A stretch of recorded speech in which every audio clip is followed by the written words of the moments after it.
finding themselves in the drop zone after 90 minutes. This match day 7 tie sets us up for what we hope will be an entertainment fixture here at the summer of the Stadium. The visitors, Barca United, fresh from their first win of the season last time after home to Madrid United, want to repeat same feat they achieved here last season on the final day of the season. They're the run-up winners. It's their host, much to the surprise of most NPFL faithful. We're talking about the host, Brendan Insurance, back on home soil today, hoping to bounce back from that disappointing 3-0 defeat away in Lagos. The league's newcomers, City. Once again, Michael Enaruma in the lineup today will be looking to do the job. Took that number 7 shirt from Ismail Sariki, who left for the People's Elephants. We're on the way from the summer Longbemudia Stadium. The home side gets us on the way in the regular yellow attire, yellow tops, yellow shorts. The favourites are poor defending there from Isa Yusuf. Was able to make amends, but not with that pass. Enaruma now on the left. He sends a good looking cross and a chance for Bendel Insurance. They've got to their noses in front. Been the dominant side at the early stages of this game. God gift Elkanah beaten, rooted to his sport. Great delivery, great finish from Coyote, the very instrumental man for the team. He was a back heel that got to Michael Enaruma. Doesn't make any mistake, looks up and sees Coyote right in the box, puts the ball past the captain for Bendel Insurance. They're coming forward with pace. The Benin National Coyote has 1-1 clearly off Isa Yusuf. The cross this time comes in. A chance on the far side for Bendel Insurance. Elkanah makes the save. One final chance maybe for Barca United. The long throw comes in from Tarabina. Naruna will make the clearance. That will be it for the final bit of action from the first 45. God give to Elkanah. The only goalkeeper beaten so far this game. Couldn't deny. Okay, Kayode from that strike. We're on the way from the summer Ogbemudia Stadium. Now Barca United, the away side, gets us on the way.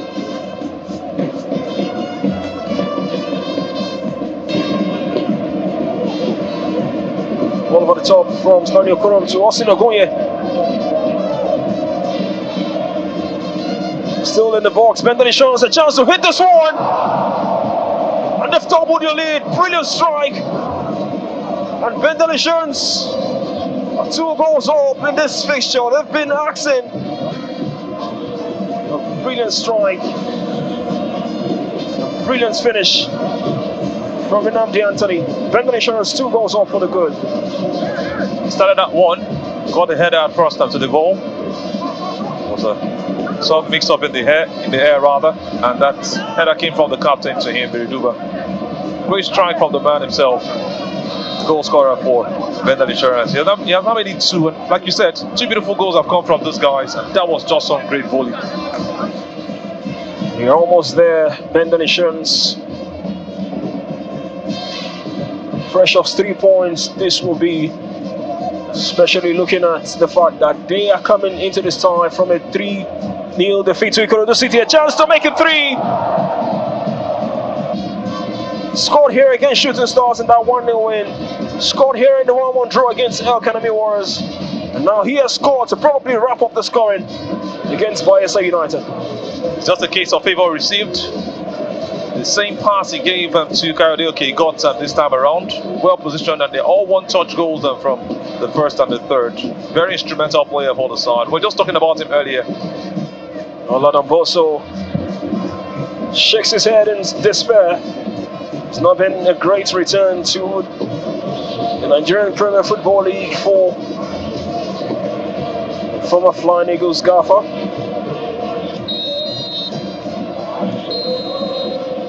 Return to winning ways for Bendel Insurance. Delight for the home fans. It's the Channels Sports on Sunday. I'm Cecilia Omogba. Welcome to the program. Yes, on the show today, we will be talking about the Super Eagles of Nigeria. Yes, concerning the verdict from the disciplinary committee of a CAF what happened on Saturday. And of course, the Eagles got 3 points and 3 goals without kicking the ball. But that's not after they suffered for more than 18 hours. A kind of hostage situation they found themselves. Well, I think they can smile now after the whole incident, getting that 3 goals and 3 points. And also, we'll talk about the Flamingos. They are out of the FIFA Under-17 Women's World Cup, losing to USA 2-0. It is the first time the US are actually getting into the semi-finals. The last time they were at this stage, the Flamingos Nigeria edged them on penalties. It was more like a revenge mission for the Americans. And of course, we'll talk about the Nigeria Premier Football League. Benin losing at home to Abia Warriors. And what else? A Clasico, yes. 42 games unbeaten run is finally over. Talking about Real Madrid, where Don Carlo, the Don himself, didn't have any answers for the rampant Barcelona in the Clasico that happened last night. There's so much on the show this afternoon. Yes, Ken Ochonoga is still in Chanted in the UK, but I have who is with me here? Well, Theophilus Agbulao is right here with me in the studio. I'm sure the others will join much later. But hey, I'll start off with you, Ken. Should I welcome you to the show? No, you're joining me from Charlton in London. Of course, we are all welcome to the show. It is your show. It is your show. Last week, how did we end it? We ended it where we were talking about, I know when I say you tell me, Ken, you started again, CC, not talk like that. It was in 1981. The Black Stars had won the AFCON in 1978 at host. Nigeria won in 1980 as host. And then it was the turn of Libya to host the tournament. That was in 1982. The Black Stars qualified already after beating the 2 Congos in the qualifiers. They qualified to win a tournament. But suddenly they pulled out. Remember how Nigeria pulled out, after winning in 94, in 96 in South Africa, we pulled out. So the Black Stars pulled out, and then the government said they don't have money and other things, excuses, of course, but there was a strong relationship between the government of Ghana, of Liman then, and Muammar Gaddafi's Libya. But as things turned out then, J.J. Rawlings took over the government of Ghana, restored a relationship with Libya, and that was how the Ghanaian Stars, the Black Stars were now re-invited and got into the competition. And Muammar Gaddafi opted to sponsor both the Libyan team and the Ghanaian team. In the finals, coincidentally, it was his 2 teams that played in the final. Ghana Black Stars versus the Libyan national team, and then the Ghanaians won. I think it was as 8-7 or so on penalties. That 6-7 or 8-7 that won on penalties. And yes, before the final, that's what I wanted to say. Gaddafi said, "Which any of you that wins, each of the players will receive a golden wristwatch." So that is how the Ghanaians, then with the young Abedi Ayupele, and I think he was about 70 years old then.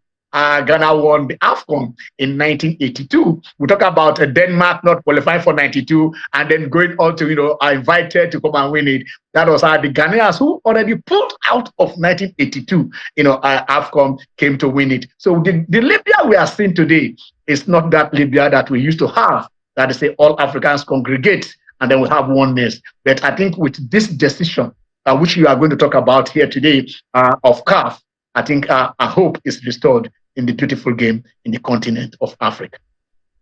Game, beautiful football, and of course, we just want to stay away from the politics and focus on the field of play, and that's why everyone is actually happy with that decision taken by CAF. Yes, people expected it could just be replay, a neutral ground, and every other thing. But at the end of the day, what they came up with is something that I know most people would definitely be proud of. But before we get into that, reel out what the ruling, signed by the chairman Usman Kane of the disciplinary board of CAF. I'll just introduce Okay, I introduced you before. Yeah, before did. Ken jumped in and taking us down history classes. And we're just looking at him like, okay, when were we when this actually happened? It's good. It's good to be back. I wasn't around last week.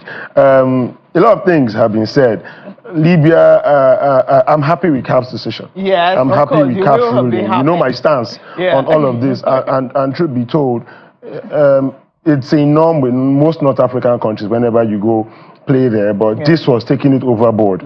This was taking it too far, and I would have been very sad if CAF had said, oh, we replay the match on a neutral ground and whatnot.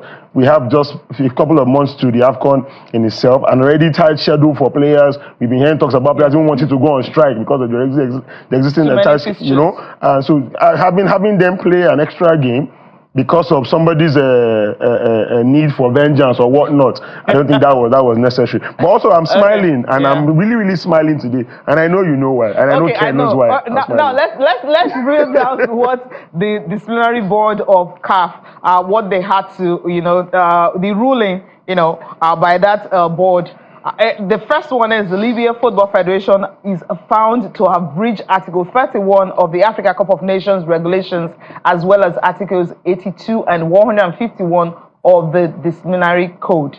The second is the match number 87, Libya versus Nigeria of the CAF Africa Cup of Nations qualifiers 2025, scheduled to be played on 15th October in Benghazi, declared lost and forfeited by Libya. So it simply means they'll now have a score of 3-0.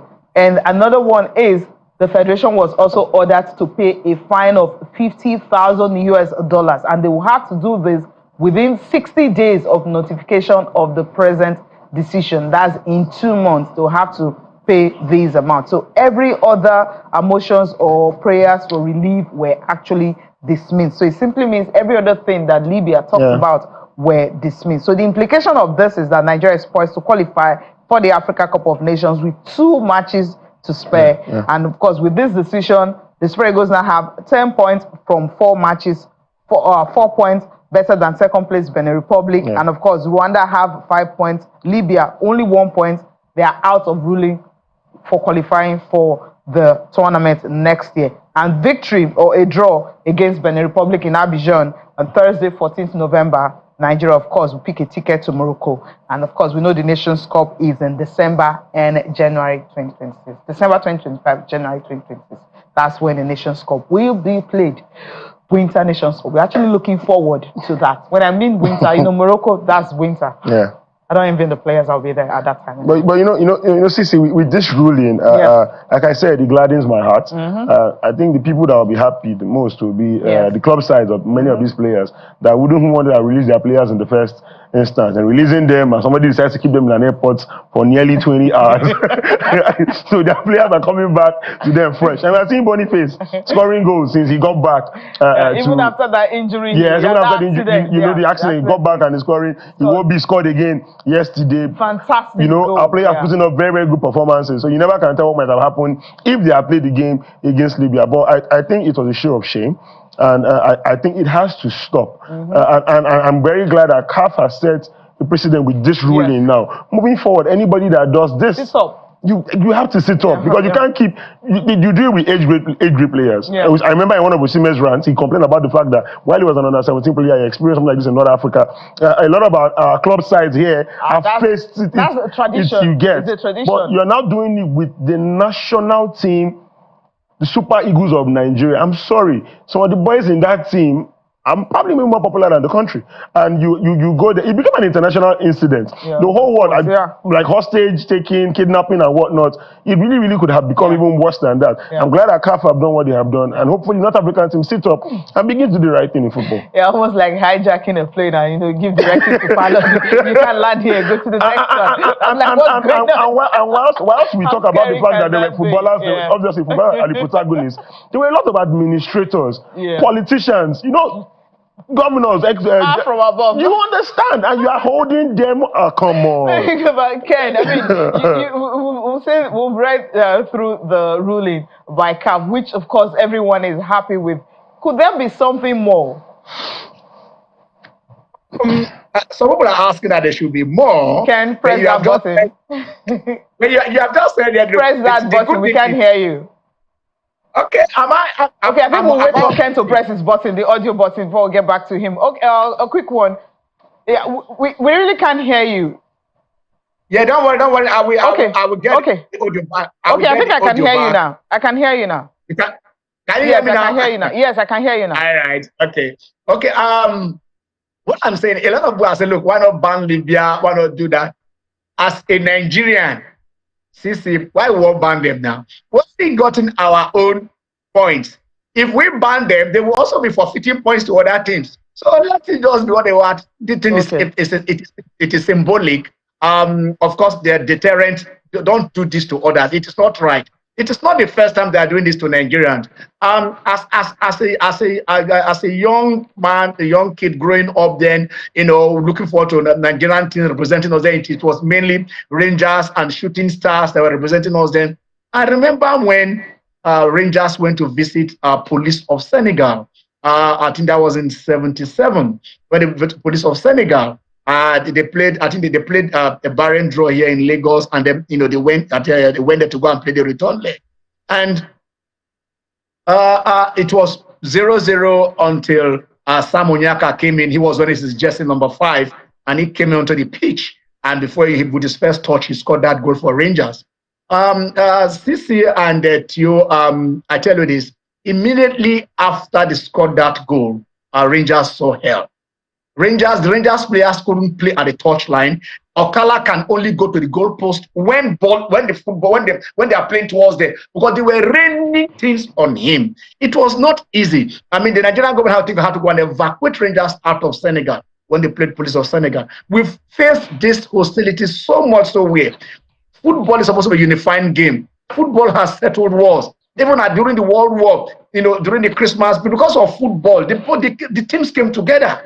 Football shouldn't be causing wars. It should be uniting the world together. So they took it overboard. We all know the situation in Libya, two governments, this and that, and one, a government not just being in place, but that is not an excuse. Because somebody diverted the plane 300 kilometers away. It is not done. Even when the pilot was saying, I'm not sure of, the fuel we have can take us there. They said you shouldn't land when you already given them the landing right. Probably sometimes I will tell you the story of what even we that when we came in on my last flight here to the UK, how we were hovering for 40 minutes on air at Gatwick and we couldn't land, and you know how it was for you to feel that way. Then you ask a plane to divert to 300 kilometers to a runway that is in disuse. To life, and people talking about who were there. The journalists were also there. My good friend Callisto Barry, he was there. He showed, he got that particular video out. The NFL president was there. My friend, Gafar, he was there. And then the players, all our international players. So it is not done. This, like I've just told you, of what Muammar Gaddafi did in 1982, of taking the players as his own and rewarding them like his own. That is the same Libya. And then Libya did it before. They can do it again. This oneness of Africa has to continue. It is the African Union. It is the African Brotherhood. So I don't think anything of this sort, should be allowed to take place. And I hope they have learned their lessons. $50,000 is what they can pay. It is symbolic. It's not as if that is going to cripple the economy of Libya, but going to show them that this must have as a deterrent, so that no other country will do it. If you try it again, you lose your 3 points, and that might be the difference between your qualification and you sitting at home to watch and like other persons who didn't participate in the tournament qualifiers. Yeah, I mean, if they had played that game, they could have won. It could have been a draw, and then put them in the state to qualify. But right now, they can't even qualify for the next Nations Cup. I believe it's a lesson to everyone, to all other countries who try not to be magnanimous, or the lack of sportsmanship that we've seen in most parts of Africa, to put a stop to it. Let's leave that, because I know we can actually spend time to really dwell on this. But we have to quickly move on and talk about the list that was released by Austin Eguavoen, and that's the Super Eagles, the home-based Eagles. We have lots of players in that one. Maybe we'll dedicate time to actually go through them when the players resume camp, because We've seen names, most of the. I'm happy that the likes of Assurance and those top players who have been scoring, Saviour, those guys that have been scoring goals, they're included in that squad. 35-man squad for Chan against Ghana. I mean, you saw the list. I saw the list, and it's the dream of everybody, every player who plays in the local league, to at one point or the other, where you refer to as a national team player. And like you said, we're seeing names popping up, and it's something that we should be proud of.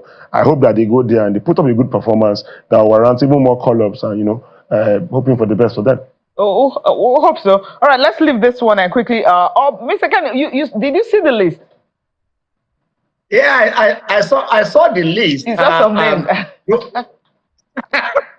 I saw the list. Like I said, those who are following football should know that when you are given the opportunity, that is when you showcase your skill. This is a homemade team. This is how it's supposed to be. Let us say, I have so much confidence when we go there as a team. What I mean, we as a team, from the bench to the pitch as a team. So you see what they have. So that is just that. Like you said, we'll have enough time. But when they come to camp, to look at each players and then see their inclusion and the expectations we all are looking for when they take on their opponents. Against Ghana, yes. When it's against Ghana, it's always war. Let's leave that here. Talk about, yes, you want to talk about the National Sports Commission. You started the campaign of of we separating the youth ministry from the Ministry of Sport, and that was done under this administration. But now the Ministry of Sport has been scrapped. Of course, we're bringing back the National Sports Commission. We don't know what's going to happen when the next government comes, because it's not the first time you have a National Sports Commission scrapped, Ministry of Sports coming in, and they have National Sports Commission scrapped, a Ministry of Sports coming in. I think we've had like 3 times now, right? 3 times or more than that. I mean, in the 70s, in the 80s, and in the 2000s. So we've had that over time. And this man you're seeing right here, Shehu Diko, is like he's hit the ground running, who is now the chairman of the National Sports Commission. Right there, he's with the secretary to the federal government, George Akume. He actually met with them, starting the groundwork to establish that robust framework that will actually help in transforming Nigerian sports into a sustainable sports economy, right? That's what they've been preaching. But how sustainable is this? The Ministry of Sports and the National Sports Commission, I was asking my guest on Friday that what is the difference? Are we going to have the same personnel, or there's going to be another foundation that will be set, bringing in new people into the Sports Commission, or you're going to bring people from the Ministry of Sports to the National Sports Commission? If you're going to do that, it's just the head you've changed, and every other person is still the same. It's not the first time that this is happening. It's not the first time at all. So sorry, my phone is it's not the first time that this is happening. So we know that when they do things like this, you ask yourself why. What is the essence? You just talked about we championing the cause. It wasn't actually directly. Didn't come from me. It came directly from Okpeyemi Ajala. Okpe looked at the budget and said, Ken, look at what is happening in the Ministry of Sport, Youth and Sports. The NYSC then with a chunk of the budget, about minimum of 92 to 93% of the budget was going to NYSC in the Ministry of Youth and Sport. So when I looked at that, look, sport is not. I mean, by the time you remove the money that goes to NIS. You also remove money that go to the Nigerian Football Federation, because they have their own direct allocation away from the other sporting associations. Then it tells us simply nothing comes for them. And then when I also look, there is this need for us to stand so it can get the funding. The critical challenges we're having has to be with infrastructure that we have, infrastructure deficient, the deficiencies that we're having, and also funding. Remember we interviewed Daniel Egali here, and look, there were one of those years. The total allocation that they gave to the Nigerian Wrestling Federation was 20 million naira. 30 million naira cannot even buy a ticket for 5 people to and fro in just one trip. But that is the allocation. So anytime they want to travel out, they have to go to the ministry cap in hand to beg, go to meet this governor, go to meet that. A lot of things was happening. In fact, it was beggardoms. So we said the best bet is to create a ministry of sport different. So when the president brought out that minister of sport development, we say, hooray, our campaign has been, has bore fruit. So definitely we thought that is the way to go. But right now we are back to NSC. A lot of people, even during this period, a lot of persons have been campaigning for the return of National Sport Commission. I don't really know the difference. Today we thought we would have had one or two other persons who have worked within the system to explain the details. Because it is still Nigerians who are going to just, to me, it is just a change of name. Yes, that which is called a rose by any name will smell as sweet. So Shakespeare told us. So basically, it is the working. Will this attract more funding to sports? Will this attract? Will they build infrastructure? Will the federal government, the state and local government, the portion that they said this is a part of your budget allocation percentage of, that you take to sport, are they going to do it? If they are going to do all that, who have issues? Bring in the money, bring in the infrastructure, bring in the planning. Out of this federation head, do you know how much they spend their money and you don't give them back? Of course, some of them are not transparent. But for those who are, that is the basic thing. The thing CC is, are we going to get, with the National Sport Commission, give us an opportunity for the government to increase the allocation, because it was about less than 0.2% of the budget that went to sports. Now go and check how much they, even as Minister of Sport Development, how much did they give him now? How much did they give to him? So basically, let us see how they will increase funding. It doesn't have to be on a professional level. We spend so much money. Yes, we spend so much money on professional level. That is the issue. Instead of spending it in the amateur level, in the school sports and other areas that need development. Right now, we are talking about NSC. Let us see if NSC will also do what it is. I mean, the guy who I don't normally put my trust on people. I put my trust more on institution. Can that institution be? Yes. And that is all right, we'll go on a break, and when we come back, of course, he will react. Theophilus will react to the NSC. What's the difference between NSC and sports ministry? Which is better? Is it just a change of name and personnel remains? Stay with us.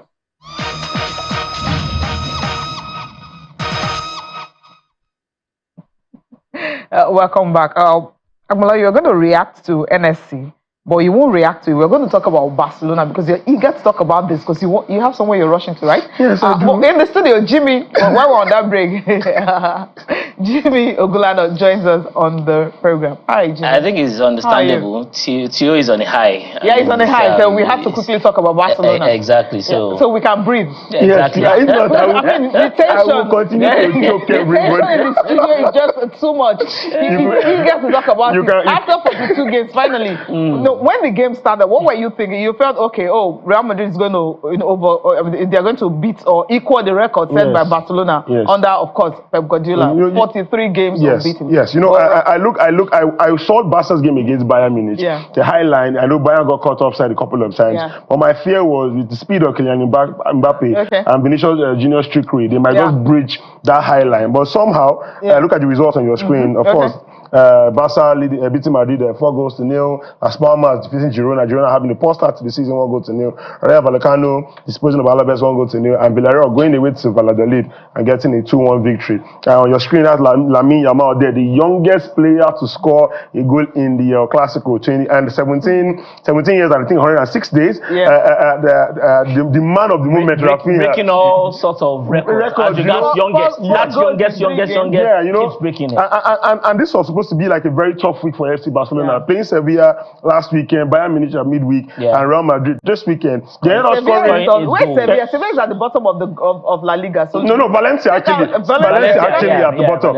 But you're looking at Barca. 5 goals against Sevilla, 4 goals against Bayern Munich, 4 goals against Real Madrid, scoring 13 goals and conceding just 2. I hope you are not expending all your energy. No, I'm not expending all the goals. Let's take a look at Mbappe, his performance. I mean, he opened the scoring. We thought, he had scored, but it was off. He was caught offside. How many times? 8 times. He was caught offside 8 times. And they had like 12 offside overall. So what was Barcelona doing? What were they cooking? And that's why you have to, but all this talk aside, you also have to look at Paul Kubasi.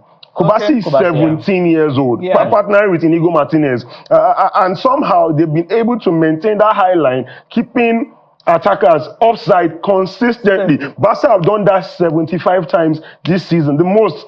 Even Don could not see that. And Ancelotti has been in football for over 40 years. So he didn't see. He didn't see it. I don't think he didn't see, because you had a 17-year-old at the centre back who was able to organize his defense so well. I think the blend of youthfulness and also experience in Lewandowski, all the youth players, was really, really masterful to see. And on the day, it really worked for Hansi Flick. Hansi Flick also putting in a tactical masterclass, especially in the second half, is something massive. You're making me emotional right now. What happened in that second half? Because you saw that the midfield was they couldn't have that ball. The introduction of Frankie de Jong in the second half changed everything. Till about 56 minutes or 54. It's got Lewandowski now scored 2 goals in like 3 minutes. In 2 minutes. So this is where technical and tactical prowess comes in. I mean, you can't take anything away from the Don himself.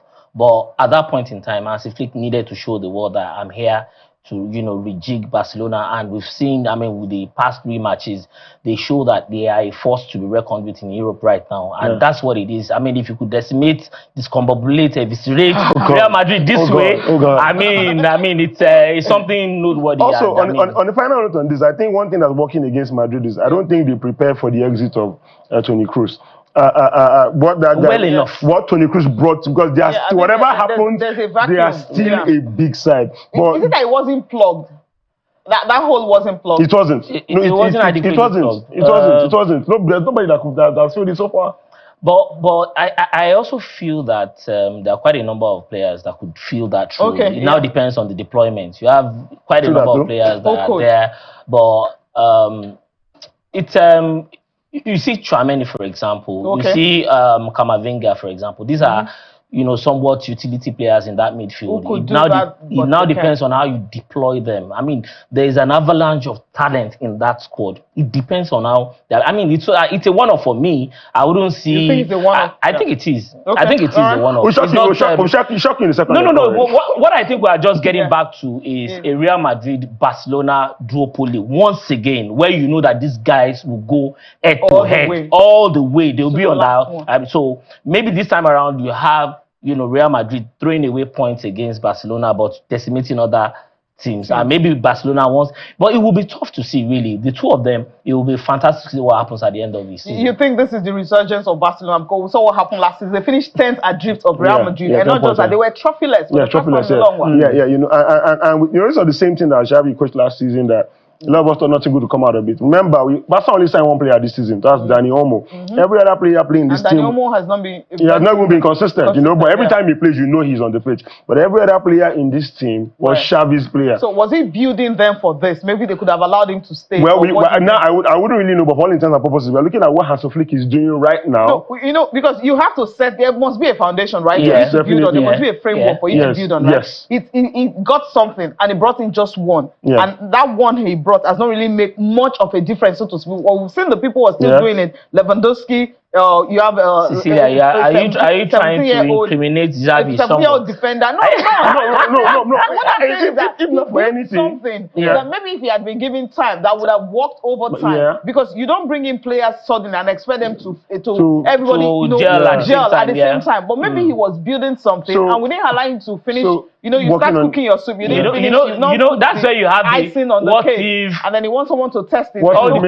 Maybe. But one thing we know for a fact is every single one of these players, Xavi gave them that start. Xavi gave them the opportunity. And after he left, a lot of them were thankful. And what Hansi Flick has working for him is, apart from the fact that he is a fantastic coach, himself, all of these boys have played together for a very long time. Just like we saw Spain, at the Euro. At the Euros, it's the same thing. Naturally. It comes naturally to them, So true. Yeah, it comes naturally. Okay, I think, do you have anything to add concerning Barcelona? I'm calmer now. Okay, this was the celebration yesterday. I have to bring in a player because he wants to talk about the National Sports Commission and the Ministry of Sport. He will definitely want to talk about that. But while we are letting Theo go, listen to Hansi Flick. The tactics is deployed and how he was able to keep Real Madrid to commit 12 offside positions. match, and really I'm proud about the team. So everyone really gives 100%, and also I'm happy also for Iñaki, because he's doing great today, and wow, he we have a clean sheet. This was very important. And then also how we play was very important. And so also this have to give the players more confidence, like they have already. But it's good to see, and also they celebrate in the dressing room. It's very good. So we always play with the last four very high. So we. And the situation, the goals, it's always like that with because the referees don't whistle, and it looks dangerous, but it's not dangerous. So at the end, it's like always the only thing is that everyone has to run back. So this is the point I don't like so much. But at the end, I think we made the right changes in the halftime, and the players doing really good, and of course Robert shows his quality in front of the goal. So it was very good for us to score the first two goals, and but at the end it's always about the team, and they really defend well, and also they attack well as a team, and this is for me the important thing. Yes, victory is more important. Lewandowski could have had up to 4 goals in that game. A hat-trick in like 5 minutes. That could have happened, but hey. Well, that's football for you. Okwemi Ajola is right here in the studio. Yeah, that is a Clasico for you. Yes. More than football. More than football. Was this more than football?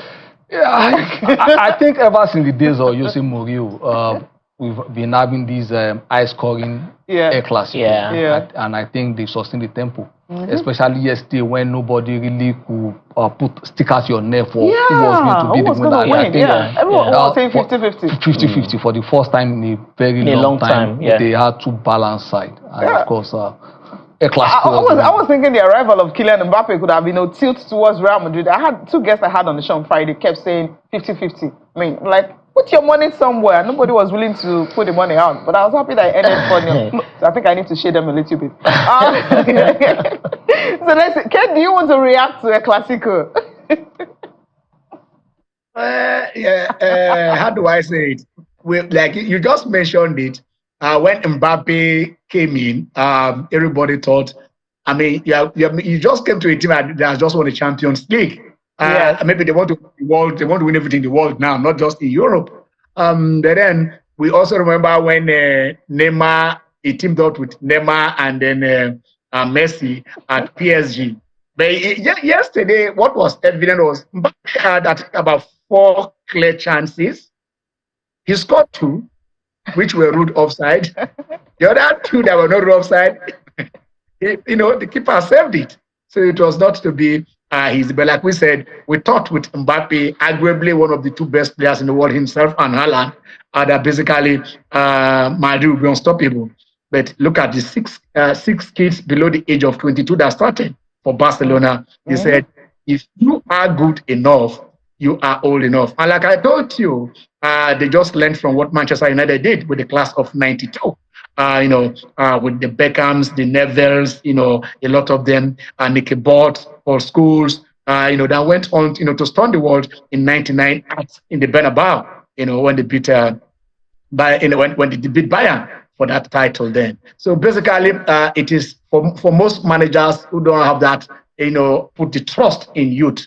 We are seeing that if you have good young players who have that seen you are played together from the youth system, then basically you are not just promoting individuals, you are promoting a team. But then in England today, it will be the battle. One man, David Moyes, will sit down somewhere and look at Regalito that might be taking place between West Ham.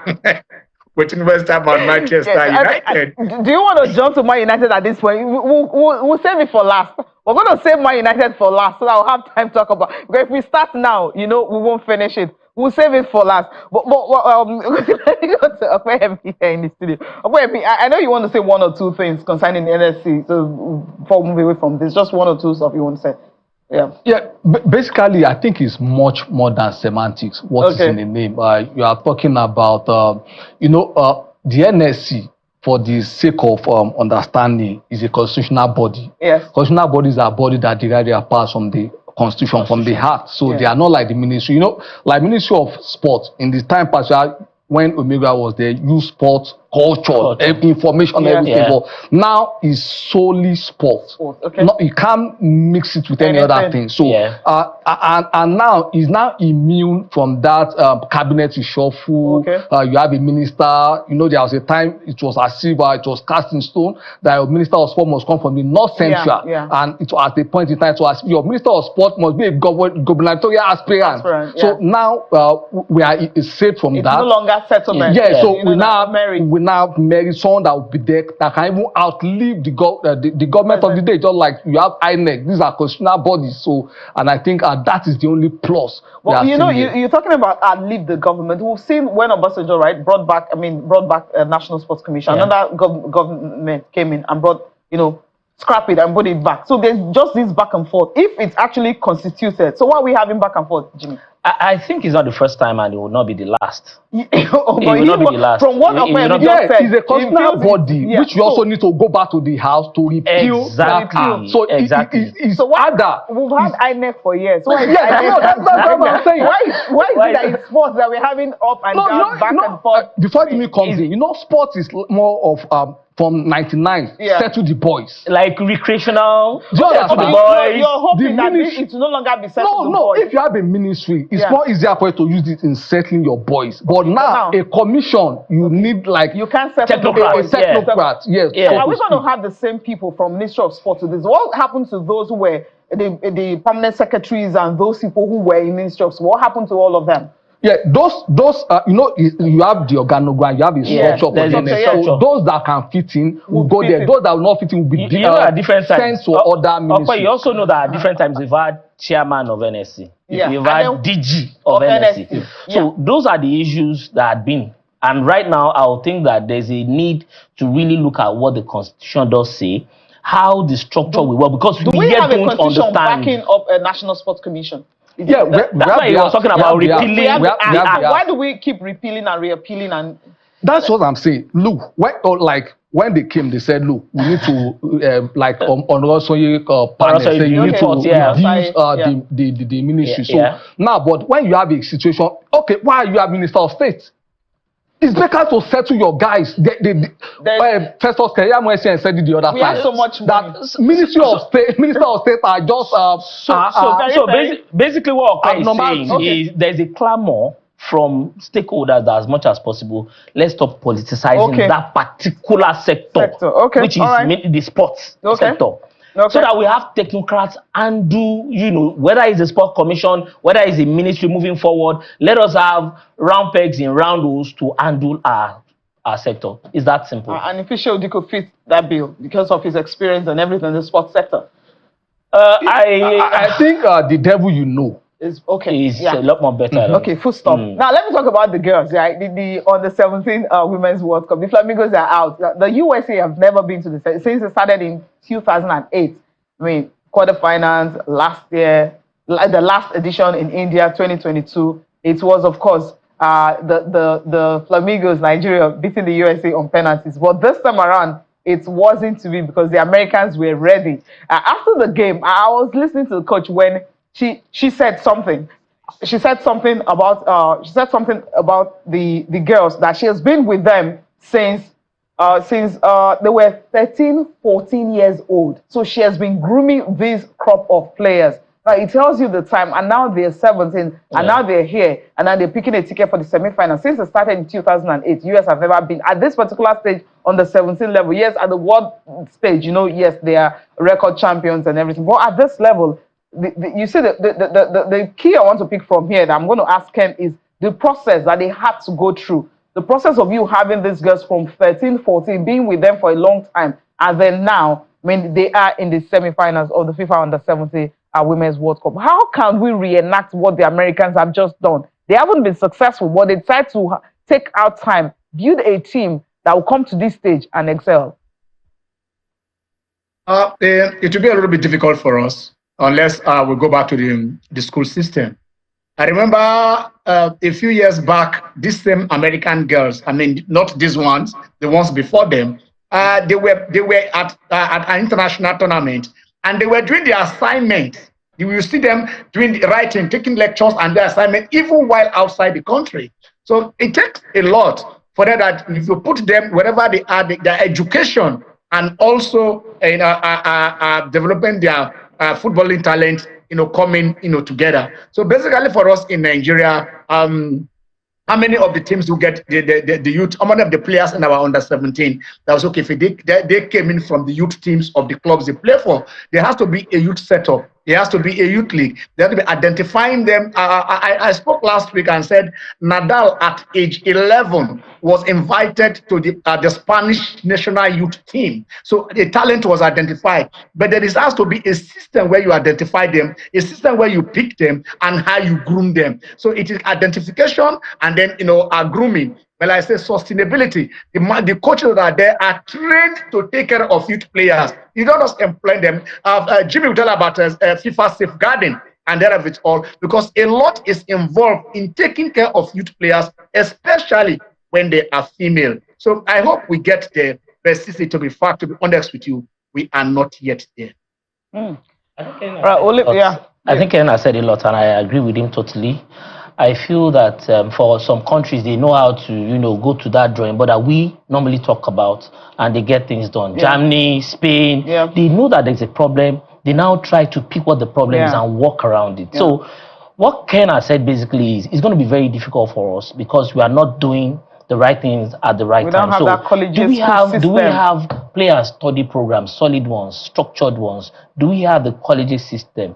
Do we have systems that we can really rely on and say we are sure of the ages of our players and we actually can monitor the progress of these players and ensure that the coaches have proper capacity building programs that they do. They have CPD points, they have refresher courses and all that, and also the players themselves. What is the welfare, the welfare scheme that we put in place? Yeah. Most times you talk about welfare scheme in terms of retired athletes, but even welfare schemes must be in place for even the upcoming ones, because that's how you can actually ensure that the conveyor belt is never broken. It's never broken. I mean, what's your thoughts on this one?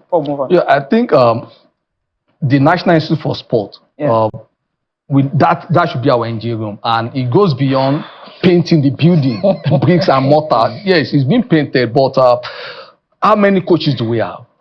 And for the NSC, now it will be the chairman of the National Council for Sport, which involves all commissioners of sport and directors of sport in the state. So I think we need to take it up from there, and we need to know our direction. Like it should be like the compass. We should know our direction. So I'm not even expecting medals from we're this not. setup. We just want one thing about system and process. When they say trust the process, it might take you long, but you get the result. Yeah. But in a way, I think Bankole Olokere has been involved with this team right from it's back. Not the no.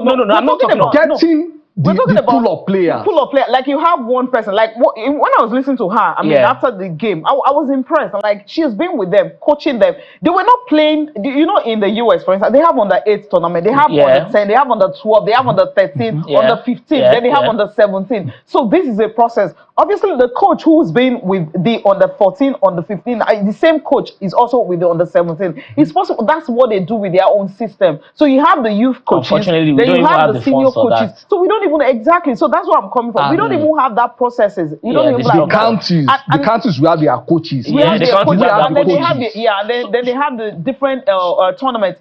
So if I talked about the coaches, do we have the coaches? And that's what Lagos FA have done well. Do we have the money to actually do that? Yes, we can. We can, but we have not been doing it. Don't stop your national sport policy. It's about the will, really. I think let's quickly listen to this caller before we move to the NPFL. Yeah, that will get our attention. Okarafo, it's good to have you joining us again. It's a pleasure. Good afternoon. Good afternoon. You see, issue of coaches or no coaches, that is not it.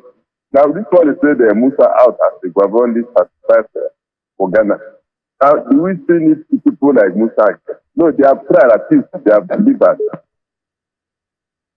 Let's make use of the present what we have now. Yeah. Therefore, not if they will continue to recycle recycle.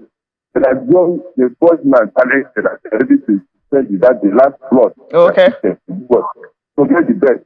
Now, let's go back to this piece of Libya. Now, the 3 points that we have to then that in future, first things do not happen.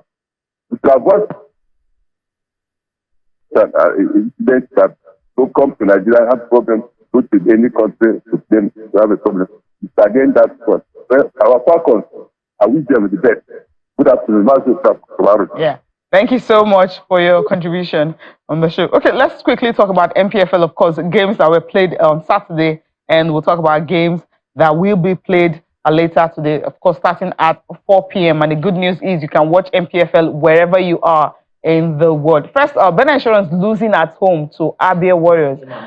He's making a statement. He's making a statement. But Insurance beats Bayelsa. We started with that highlight 3-0. Yeah. And of course, Abia Warriors came calling right there at the Samuel Ogbomdia Stadium, and they won by a lone goal. The game between Katsina and Niger Tornadoes ended 1-1. Now let's talk about the games that will be played today, because we've said there are some coaches who are cooking, who are deliciously waiting to see if they can, get their hands on the title. Enyimba and Ikorodu versus Aweru, the new one in the side for in the hands of affairs. We see what's going to happen in this one. See if Ikorodu City can, the recent resurgence they're having, exactly. They can continue at Enyimba.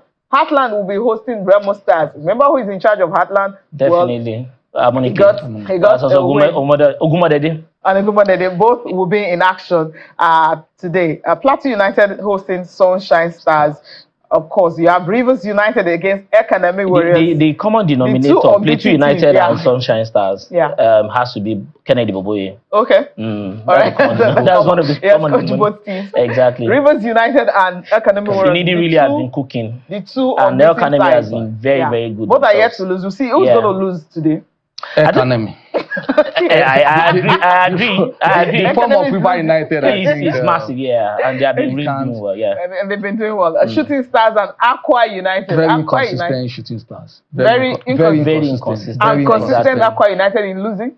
Yeah, for this particular game, I would think Shooting Stars will win. Aqua United, I don't know what's happening with that team. They don't look good at the moment. Yeah. A lot have been expected for a while since last season. After they got their it's so sad to see. But let's see Shooting with their supporters. If they can get something out of this one. You have that's the games for for today. That's match day 9. Let's quickly move over to what? Yes. The EPL, and Ken was eager to talk about Manchester United. And we're saying, do we talk about Manchester United? No, there's a big game before that. Why should we be talking about Manchester United when there's Arsenal Liverpool to talk about? Arsenal Liverpool to talk about. But first we started with Man City Southampton. It was early goal from Haaland, and that was enough for them to pick up 3 points. Aston Villa and Bournemouth ended 1-1. Brighton and Wolves. This was a big drama because they have to come from 2 goals down to get this one. Brentford and Ipswich. Brentford were 2 goals down.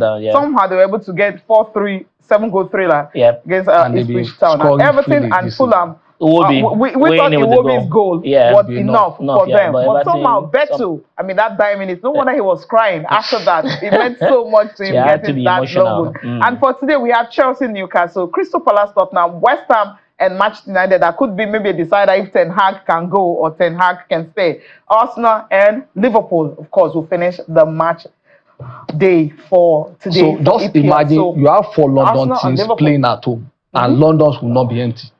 Of course. So that tells you what they put into that city. So that is what Lagos should just be. Exactly. So we should have 4 teams in Lagos, so that at least you can drive freely on those days. You can do that again. Arsenal, Liverpool in action. Just a quick one because we need to go. I won't even. You guys said we shouldn't talk about what happened there, so I'll just round up. Okay, talk about Ten Hag. No, Manchester United, West Ham. Okay, let's hear that. No, I won't even talk about that. I'm just going to talk about. Okay, NPFL only.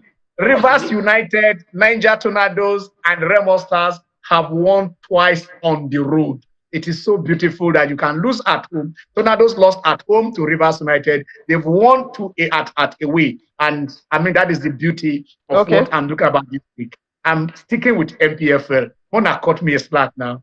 Thank you, guys. All right, so you can drop your pen and let me sign these guys out because we need to run. I'm not there. Okay, let me drop my pen.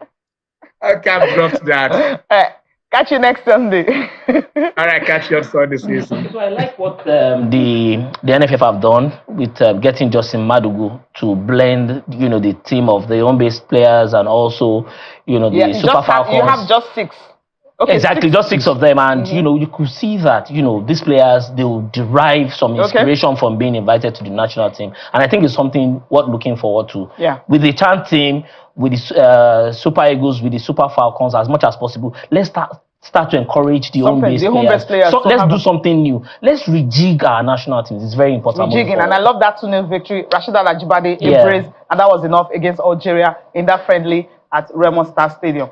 Yeah, Liverpool, they got the soccer punch against Nottingham Forest, but I think today it will be too much for us now. It will be too much for us now. To handle. All right, thank you guys for joining me on the show today. Hope to see you next Sunday, and please come early. Thank you so much for watching. I'm Cecilia Omogbe.